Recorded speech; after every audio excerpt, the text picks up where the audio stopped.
Hey guys, what's going on? Welcome back to VBroadwayFinds. Today we are going to do the top 5 best finds on Facebook Marketplace. Now, some of these I have sold, a couple of them I have not yet, but let's get into it. We'll start with number 5 is the Coke fridge behind me.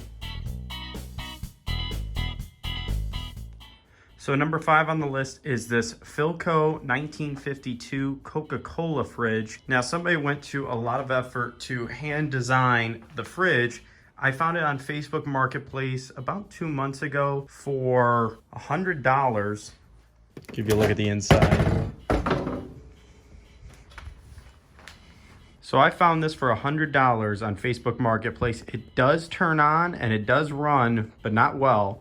As you can see, there's also a few issues with the inside. I have already received offers of $250 just from people I know, but I'm gonna put it on eBay, make it a local pickup for $500 and see if anybody reaches out to me through eBay. Guys, I also wanted to mention, these are finds that were individual finds just on Facebook Marketplace. I'm not talking about Facebook Marketplace garage sales. These were items that were put up individually by their previous owner, and we're selling them just as an individual item. Number 4 on the list came in a package of 2. I got 2 vintage metal traffic lights from the 1970s. I already sold one, and I'll show you what that one looked like in a picture, but I already sold one on eBay for $200. I picked them both up for $100 total. The other one is here at my house. I'm not sure if I'm gonna sell it yet, but it is really cool. So this is a vintage 1970s traffic light. It's actually in pretty good shape. The person had it hardwired to their house, so when they would turn on the light for the garage, the lights on the traffic light would turn on.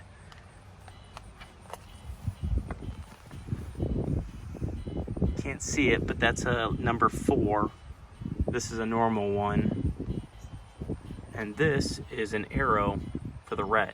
All right, guys, we're back inside. Number 3 on my list of best Facebook Marketplace finds is a stack of comic books. Now, comic books are going to pop up twice on this list, but this one was a stack of comics that came in a massive box that I bought for $100. They went on Facebook Marketplace, and within 15 minutes, I had messaged the guy, said I want to come pick them up. Me and Carolina drove an hour away, and the reason I picked them up was because they were all from the 1950s. Now, he said they'd been sitting in an attic, and they were in rougher shape, but there were so many of these comics that it didn't really matter. What's cool about this is there was almost 500 comics in this massive collection. We spent a couple hours going through the comics, and then we individualized them all. Some of the comics included some of the very first Ghost Rider, very first issues that Stan Lee created, comics from the 50s. I've sold now about $500 worth of individual comics. I also sold a big bulk collection of Disney comics that were in it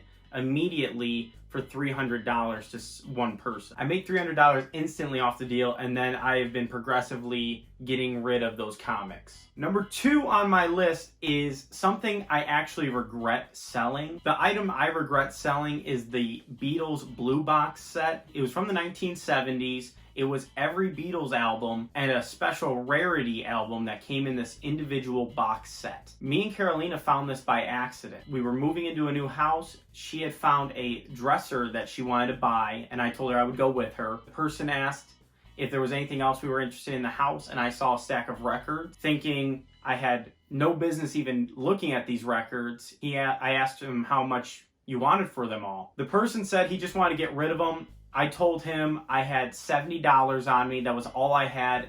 He said I could take all of them, including the big box set. I had the box set for about 2 months, and then I finally decided to post it on eBay, where I sold it for about $375. Now, I definitely should not have sold it. I enjoyed it too much. It was really cool. And to be honest, I probably could have gotten more money out of it, but I got anxious and I wanted to sell it. So that's one of the items I regret selling. People, if you do eBay reselling, I will tell you this. If you find an item that you're like, I really need to keep it, do it. Don't sell it, because you'll probably regret doing that sale. The other thing about this Beatles box set is it was in mint condition. They looked like they'd never even been played. The only way that you could even see that the box had been open was because of somebody going like this, where it had somewhere at the top of the record. But that was it. Number one on my list are 2 comic books I picked up back in February for $40. I ended up selling the 2 comic books individually and made $1,700 in profit. The first comic book that I sold was called Lawbreakers Suspense Stories number 11.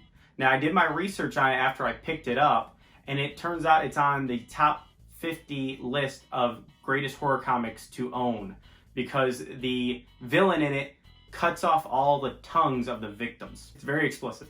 But I ended up sending it in to the CGC, which rates comic books and puts it into a case to preserve them. It also highly increases the value of the comic. It cost me about $40 to do that particular comic, so I had about $60 invested in it. When I sold it back in March, I ended up selling it for about $1,200 to somebody that emailed me directly, and it made me about $1,140 in profit. The second comic that I also bought for $20. It was called Crime Mysteries 13. It was another one from the 1950s. That was a horror comic.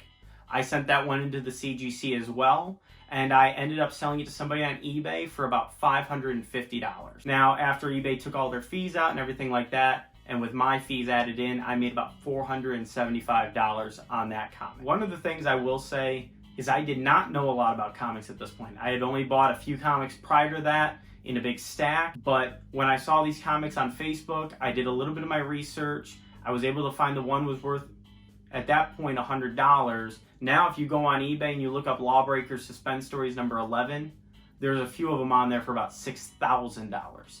So don't be afraid to take a risk on an item. Just do a little bit of research beforehand, and hopefully it'll turn out that you get a great sale out of that deal. Or you find something that you really like. That's going to be it for this video. If you liked it, give it a thumbs up.